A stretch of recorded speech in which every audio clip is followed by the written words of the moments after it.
Welcome to Moments with Marianne and Happy New Year. I'm so delighted we're spending this time here today. We have a very empowering show coming right up with special guest, Dr. Jennifer-kreatsoulas. And she's here today to share with us her new book, Body Mindful Yoga. Create a powerful and affirming relationship with your body. Now, Jennifer is a certified yoga therapist specializing in eating disorders and body image. She is an inspirational speaker and author and provides yoga therapy both online and in person and leads yoga therapy groups at Monte Nido's Eating Disorder Center of Philadelphia. She teaches workshops, retreats, and specializes in training for clinicians, professionals, and yoga teachers. Jennifer is a partner with the Yoga Body Image Coalition and writes for Yoga Journal and other influential blogs. She's appeared on Fox 29 News and has been featured in the Huffington Post, Real Women magazine, just to name a few. So let's welcome to the show Dr. Jennifer-kreatsoulas. Thank you so much, Marianne. It's truly a delight to be here. What a pleasure it is to have you here. And gosh, I love having this book. What a perfect way to start off the new year with Body Mindful Yoga. I mean, who doesn't want this? Thank you very much. Hopefully it's a refreshing message compared to some of the messages we're bombarded with at the beginning of the year about needing to change ourselves, change our exteriors. This book is offering a little bit of a different approach to feeling more empowered and affirmed in our lives. Well, I'm so glad that you brought that up. And before we dive into that too much, I would love for you to share a little bit with us about your inspiration, just getting into mindfulness and yoga. How did you even get on that path? So my yoga journey began back in 2002. I was in graduate school, and I was a few years into recovery from an eating disorder. And yoga really resonated with me. It really gave me a space where I could be with other people, like-minded people, immersed in messages around self-kindness and self-compassion. It also gave me an avenue to continue healing from the eating disorder, especially that embodiment piece of having a way of being in my body that was very loving and safe. I had a bit of an exercise addiction that was a part of my eating disorder, so finding an activity that didn't trigger all that in me, but brought me home in a new way to myself was extremely healing and extremely powerful in my life. I began teaching shortly after I started practicing, did my training. I just felt really called to share this practice with other people, and taught for a really long time, probably a good 7 or 8 years before finishing graduate school, then getting married, and then having a full-time job, and then having kids, and yoga kind of fell away in that period of my life. And with all the newness and all the overwhelm and all the chaos of motherhood, and now, having a career and trying to balance it all, the eating disorder came back. And I really believe, the further out I was from having my yoga practice in my life, the bigger the opportunity for that, relapse to happen. So fast forward, relapse happened, and came out of that relapse with this very crystal clear awareness that I needed to make some changes. I needed to get myself back in my life. I needed to begin to get yoga back in my life and some of my other passions and things that I enjoyed that kind of disappeared as I, morphed into these roles as wife and mother. And I needed to expand my vision of myself, so that I wasn't just locked into those roles, but it was me, and I was doing, I was in various roles, but it was all coming from my center, from me and things that make me me. And so I got back into yoga, and I actually started working with a coach to help me clarify some of my goals of what was the next step for me in my life. And that led me to training to be a yoga therapist, a 3-year training at Yoga Life Institute near Philadelphia, where I live, with my co-author, Robert Butera. And in that process of training to be a yoga therapist, decided that, my calling, my purpose was to work with others in recovery. That I had found myself in a very strong and healed place, and it was time for me now to give back to the community, and this was going to be my unique way to do it. And this is leading into the inspiration, I promise. So in that time period of training, I started to also lead a yoga therapy group at a local eating disorder treatment center called Montanito. And as I was preparing to begin that job, I had the realization that, I couldn't go in and teach yoga in the same way that I was trained to teach. And I had that intuition because of my own personal experience. And I knew what these men and women would be going through and how hard it would be for them to come into a yoga group and be present and be with their bodies and move their bodies and feel safe. So that really prompted me to think about language and the language we use as teachers, and how do we create emotional safety as we lead a physical practice. And in talking with my colleague about that, he made a statement that, it's great for us to go and educate teachers, but what's really important first is that we heal the language within ourselves, right? So that opened up this idea for focusing in on language and body image and how we could call on yoga to heal the language within ourselves and as a byproduct then feel more empowered in our bodies and affirmed in our lives. And now that the book's out, I've returned to creating trainings for teachers, and they're about to launch. So it's great that this inspiration has come full circle. And now, the book is in people's hands and hopefully making a difference. Well, how exciting is that, especially when you talk about your journey? Because, here we are at the beginning of the year, and you're so right. Like, the number one message is for men and women that we get is that you need to change your physical appearance. This is the time of year where you can start those resolutions that most people never finish beyond the first month. And it's a lot of pressure to either look a certain way or be a certain way. And that can kind of, we can kind of get that under control in many ways with body mindful yoga. We're kind of coming more into a place of acceptance as a part instead of trying to control. Yes, exactly right. Exactly right. We're so trained to look outward, to seek external validation to let us know that we are, in air quotes, okay, that our bodies are okay, that we measure up, we fit in. And yoga, with a capital Y, is the practice of turning inward, right? And learning to accept, like you said, and to connect inwardly. And this book is a path to that inward connection with that body image piece, kind of included. Mm-hmm. To bring that kind of all together. Well, and so exactly. And is that what body mindful yoga is just that inward journey, or is there more to that? I think there's more to that, because I think we need to first, or maybe it's not first or second, it's more as part of that journey. I think we need to acknowledge the society that we live in and the messages that we're bombarded with, and do a little, what we call in yoga, self-study around how, the messages say that we get around food or exercise, what we see on social media, the fashion ads, how does that impact us? And, how do we go from maybe feeling helpless to that to more empowered? And so I think that a lot of the work, the first half of our book, is giving readers an opportunity to kind of look at, say, for example, morality language around food. We live in a world where food is either good or bad, right? And that again gets mapped onto our moral integrity. We're good if we eat this, but we're bad if we eat that. And that's a lot of shame that we start carrying over a lifetime about the very natural, pure act of nourishing ourselves, right? But that language can really get inside, and it can translate into how we feel about our bodies. Our bodies are bad, our bodies are good, our bodies are guilty, our bodies are, take up too much space because they're bad, right? Because of the food we ate. It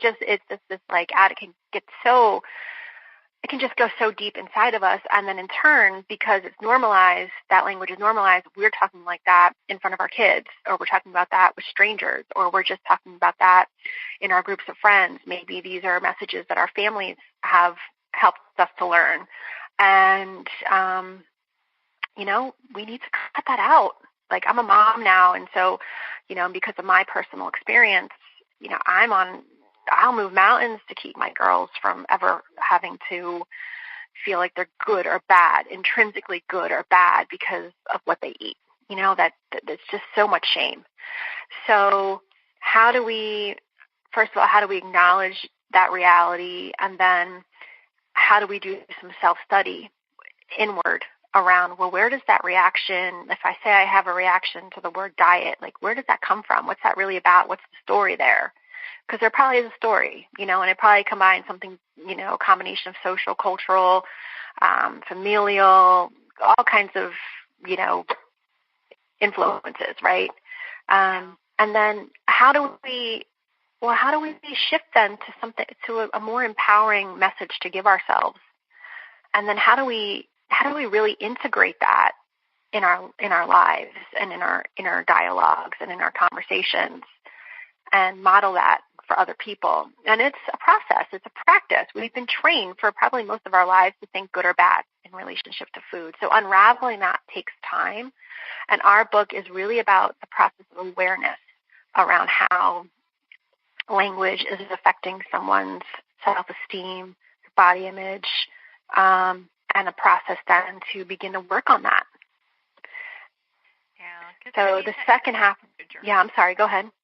No, I agree with you because it's such a journey going through that process. And you're going to say, what's the second half of this? Because I know our listeners are going, gosh, I need to get this because they by this. Yeah, we're up against, it's a tall order, right, given the messages that we're surrounded by, but it's not impossible. I really do believe that. The second half of the book are the yoga practices. So the first half is self-study. It's a lot of self-reflection. We get into talking about morality language and food and combat language and fitness and a few other social messages with exercises to kind of get into that discourse and think about how is this language affecting me. And then the second half of the book is yoga practices. We provide a variety of types of practices because everyone's preferences are different. We have, traditional yoga poses, and we have auditory practices, visual practices like affirmations and mantras. And we also encourage people to tap into those activities that bring them calm and peace and ease. Maybe you're an artist, or maybe you enjoy nature or taking a walk, or, whatever your quote-unquote yoga is, and using that as a space and time to begin integrating some new ways of thinking, some new language. We give examples of how to do that and examples of language, what we call body mindful language. And the practices are kind of a way to really wire that in. Now we're talking about the brain and neural pathways and the repetition of bringing in new language and how that affects the brain. And we do talk about that in the book. So it's not a fake it till you make it approach. It's really happening, right? If we're committed and make a little time to really value this process in our lives. And then the very last chapter is, well, how do we go out and model it? Because as we are working on ourselves, we can be helping others, believe it or not. So if I go to the grocery store and just simply refrain from talking to the stranger next to me in line about, the good or bad food I just bought, and I eliminate that, well, then I've modeled something different in the grocery store. And it sounds so silly, but if you're to eavesdrop on people's conversations, a lot of the time they're very shaming, right? And they directly connect with our bodies and how we feed them. So just the act of eliminating that is a way to begin making a shift in the world, even if it's subtle. It's a start. It's so interesting because a lot of it, and you talk about this in the book too, but there's that perception, how important perception is when we look at body mindful yoga. And I'd love for you to expand on that a little bit. On perception? So body image is actually a perception, right? It's not a fact. A lot of times I think we feel helpless to what we perceive as our body image as being a fact. Like this is, like we're stuck with these bodies, and, the negative talk just goes on and on. And our book is saying, well, guess what? It's a perception. And as, the owners of our perceptions, we have the power to shift our perceptions. And I understand that it's not, just simply waking up one day and deciding, oh, I'm going to shift my perception. I love my body now. Trust me, 20 years in eating disorder recovery, I know it doesn't work like that. But I think that that's a really important piece of information to take in, for all people. I share about an eating disorder, but not everybody has an eating disorder, and you don't have to really feel shame about your body or concerned about body image, or it can affect us in different ways. And so really taking in that truth that our body image is a perception, I think can be very eye-opening and offer a lot of hope. Well, it's so important because, we talked about this earlier, we already have so much incoming that's so negative. And then we're dealing with, most people have pretty negative thoughts and words that they're kind of dealing with on a daily basis themselves. So to provide a spark of hope, that's just such an important thing. Yeah, thank you. Thank you. Yeah, and I feel like body mindful yoga does that, in so many ways. In the book, you talk about slogans, and I'd love for you to share a little bit about that, because most people would go like, slogans? I have to use what's a slogan. What? Right. So we focus in on a few popular expressions or slogans in these different areas of our society. I mentioned food, but we also focus in on fitness, and we then also talk about social media and the language of belonging, and fashion and the language of status. And in those chapters, like you said, we zero in on some of these slogans that are popular. So I'll just go with the fitness chapter. So the theme here is how combat language often shows up in fitness marketing and in our, motivational, expressions, and what we see in ads and on TV and on social media and all the language around fitness. And it's like, we got to go to battle with our bodies. We got to go do battle with our bodies. We got to, burn this, shred that, shrink this, contain that, tame it, it's very, a lot of combat. And we look a little bit at the history of why that is. And it goes back to the relationship between fitness and the military. But then some of the slogans that we zero in on are no pain, no gain,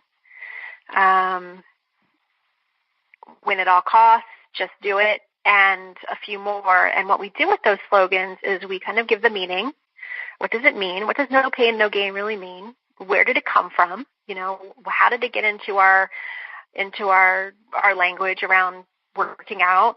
And how do we kind of really just see it for what it means and take the charge out of it a little bit, right?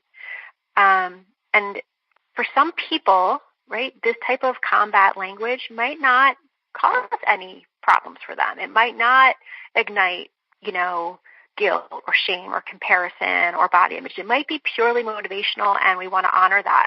If that's how you feel about, for example, no pain, no gain, then wonderful. If you're someone who it kind of stirs some of that guilt, shame, and comparison in, then maybe taking a little time and doing some of the self-reflection exercises in the book could be really enlightening and helpful.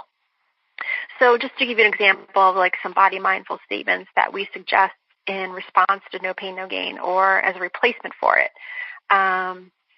Moderation gives energy and strength. Right? I feel healthy when I work out. Exercise increases my strength and boosts my energy. I am fit in mind, body, and spirit. Right? So these aren't overly flowery, oh, I love myself statements, because that's not always authentic for people, right? We need a starting point. We need a more neutral starting point. So we try to bring in some language that would feel a little more neutral. And then you could say, for example, then go to the second half of the book and do some of our practices and really focus in on some of this kinder language to help wire it in. Yeah. And that's, I mean, my goodness, it's so important. I felt like the exercises were great because, there are some days, when people are like, I'm having a bad hair day. I don't really think I love myself today, or just things aren't going quite right. But there are other statements that they can use that will kind of help get them there and slowly shift all of that. Exactly. So I think it's the awareness is that starting point, and I think it's so important. It's just because we just use language, we just talk, right? And our inner scripts just go on autoplay.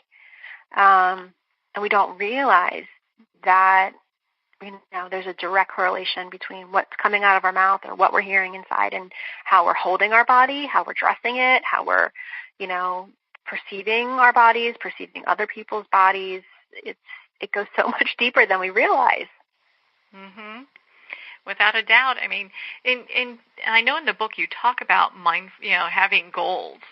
And I'd love for you to kind of just talk about that a little bit, because I think a lot of times when people think of body mindful goals, they can kind of get back into the trap of, I need to lose 10 pounds or I need to work out more often. And that's not what it's about. Exactly. So early on in the book, we invite people to set some goals. And we give people the space to just just be really honest. What are your goals for your body? You want to write down, lose 10 pounds, get it all out on the paper, right? And then go back and look and notice, how many of those goals are based on changing your exterior or matching some type of external ideal? Or how many of those, or which of those goals are because you're comparing yourself to somebody else or you want to look like your neighbor, right?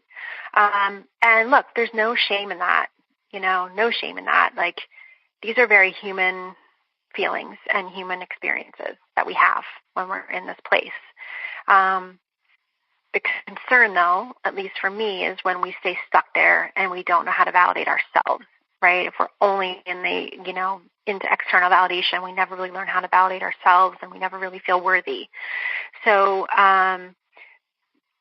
to be a body mindful goal, it's a goal that is not going to be driven by guilt, shame, or comparison. So we're trying to get people to look to that higher spiritual benefit.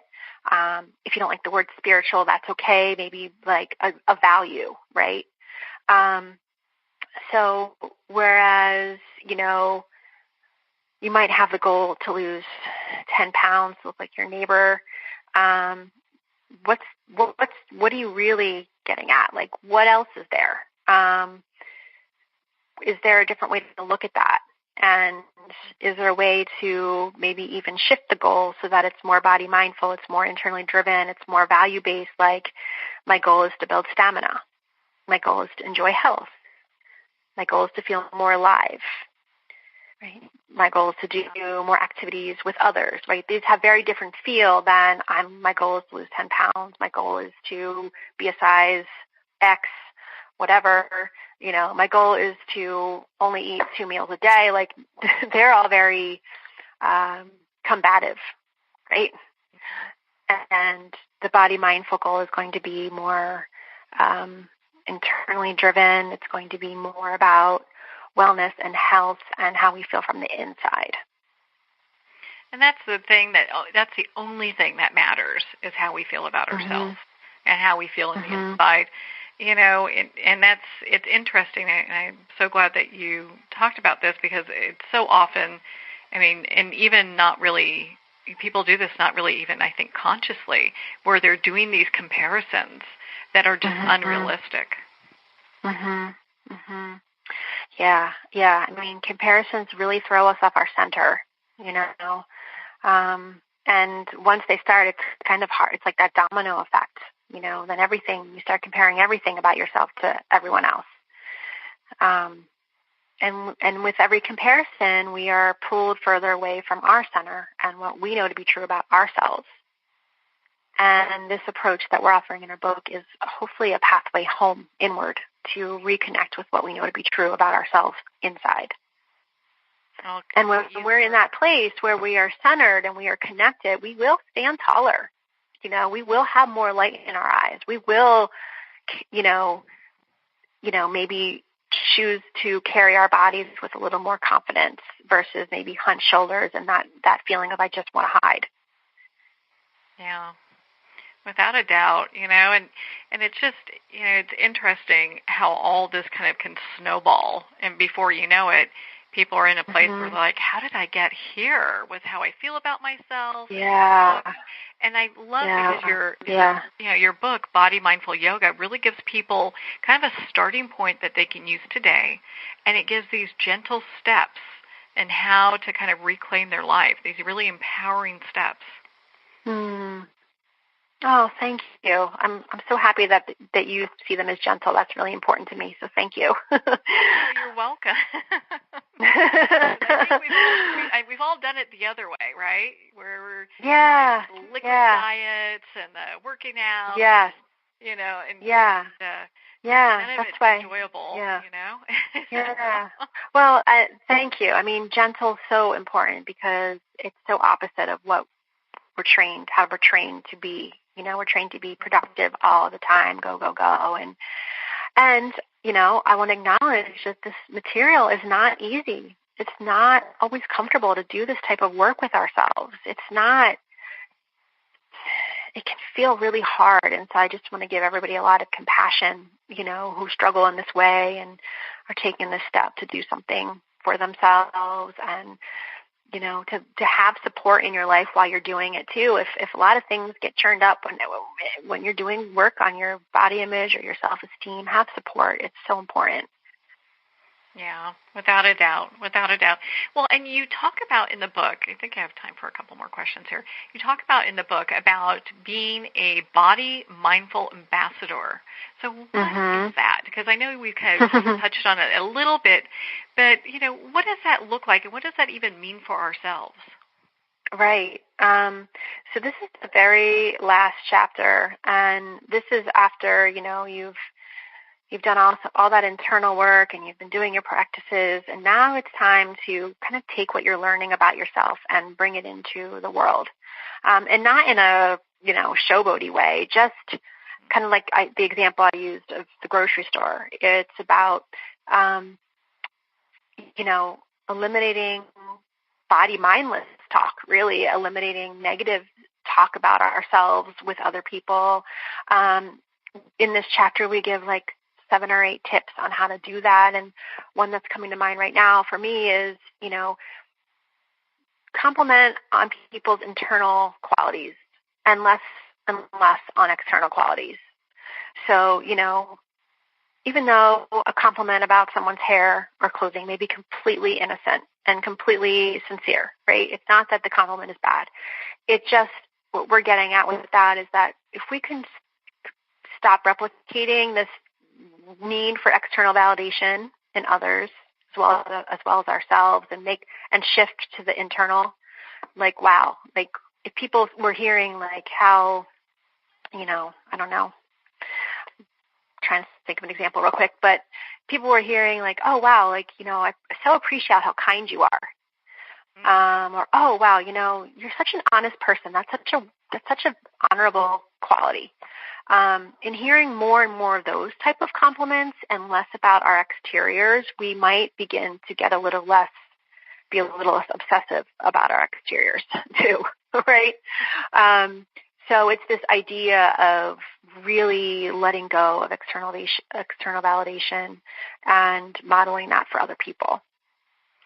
Yeah, I mean, it's so interesting because, and I just love how your book talks about that, because when we do that from a place of we are doing this for ourselves and then we're modeling this for other people, it really takes off a lot of responsibility for how other people are, and we're just focused on how we feel ourselves, and it's 100% cool that way, Yeah, absolutely. And we're showing ourselves that we can engage with the world differently. Every time every time we, don't give a compliment on someone's exterior and choose to say something kind about an internal quality, like that's a shift. And we're showing ourselves that we have that language, that, we can think about internal qualities, and in time, we might be able to recognize them in ourselves. Well, wouldn't that be nice, right? It's all possible. It's all possible. Well, and especially when you take baby steps to get there, so it's not exactly. Like you have to, run a 10K tomorrow if, No, walking. This is a lifelong, yoga is a lifelong practice. And we talk about this in the book. It's not just waking up one day and loving yourself better out of pure willpower, right? This takes repetition. It takes practice. It takes work. Yeah, but it is obtainable. It is something that definitely is done, which yes. is very exciting. Well, and so where can people connect with you, Jennifer, and learn more, not just about your book, but all the great work that you're doing? My website is www.yoga4, and you're also welcome to email me, jennifer@yoga4eatingdisorders.com. Again, the number 4. I work with individuals one-on-one, in person here in Philadelphia, and also online, virtually for people who don't live in Philadelphia. And I also do inspirational speaking, and I mentor professionals, and I write, I do a bunch of stuff. So I'm happy to connect with anyone who's feeling called or this resonates with them and wants to learn more. Well, and so let's talk about the work that you do and how you work with people. Now, do you work with people remotely? Is it done all in person? How does that work? Sure. So I work with people in person if they're local to Philadelphia. I work out of Yoga Life Institute in Wayne, Pennsylvania, which is about 35 minutes from Philadelphia. And I also work virtually. I have clients all over the country, so that gives, working virtually allows me the opportunity to reach more people and do this great work with other people, people who aren't local to Philadelphia. Okay, so it's nice because they can connect with you kind of regardless what's going on and where they're located, and start their own journey today. And exactly. I believe you have some events that are coming up as well. Where can people learn about the events that you'll be attending or being a part of? People can learn about my events on my website, yoga4eatingdisorders.com. They're also posted on my Facebook page, which is jennifer-kreatsoulas. You can also search Yoga for Eating Disorders. And I'm also on Instagram as well, jennifer-kreatsoulas. And I have 2 accounts, jennifer-kreatsoulas and Yoga for Eating Disorders. The 4 is not the number 4 in that case. So. Yes. There you go. Yes. Well, Jennifer, thank you so much for taking the time to be on the show with us here today. Oh, thank you. It was lovely speaking with you. I'm so grateful. Thank you so much. Well, thank you, Jennifer. It's been such a pleasure to spend this time with you, and of course, to talk about your new book, Body Mindful Yoga.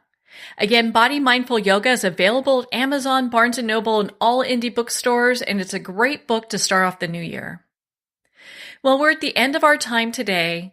I would like to thank everyone for tuning in. You're listening to Moments with Marianne. And remember, make every moment count.